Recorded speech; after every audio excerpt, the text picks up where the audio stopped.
Сәлем достар, сіздермен Алима Доңғаң халқының ұлттық тағамы мамосяй тағамын жасайтын боламыз. Видеоның соңына дейін көріңіздер. Керекті ингредиенттердің барлығын описанияға жазып кететін боламын.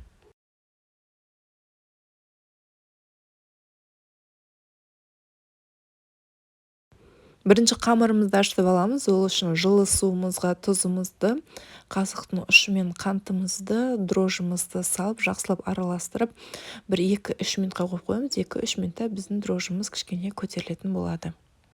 Суымыздың үстіне 3 қасық сұйық майымызды құйып, нанымызды ашытамыз. Нанымызды ашытқаннан кейін үстіне тағы да 3 қасық сұйық майымызды құямыз. Біздің ыдысымызға қамырымыз ашқан кезде жабыспас үшін ыдысымызға қамырымыз жабыспас үшін осылай сұйық майымызды жағып қоямыз. Қамырымыз 15-20 минутта көтерілетін болады. Сол кезде тағы да 1 рет басып қоямыз. Екінші рет көтерілген кезде нанымызды жаятын боламыз.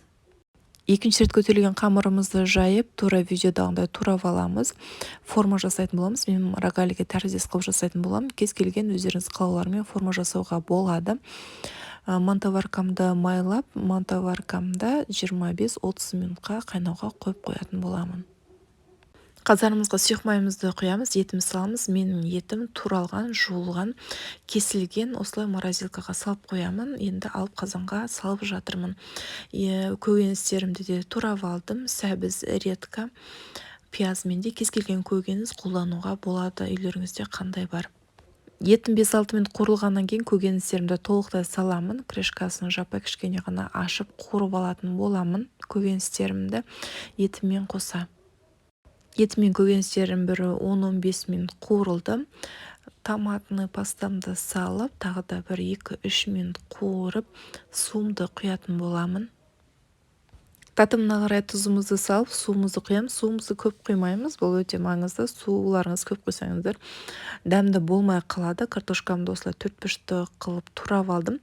Негізінен рецепт бойынша картошка салынбайды. Біздің балалар картошка жақсы көргендіктен мен картошка салып жатырмын, ол қалауларыңызбен. Картошка салғаннан кейін баяу отта 30 минутта пісіріп аламын. Суым жартылай тартылуы қажет. Дәл осында өте дәмді тағам шығады. Сіздерге рецепт ұнаса, маған тіркеліп кетіңіздер, лайк басып отырыңыздар. Менімен бірге болғандарыңыз үшін рахмет. Сіздермен бірге болған Алима Жарқынбекқызы.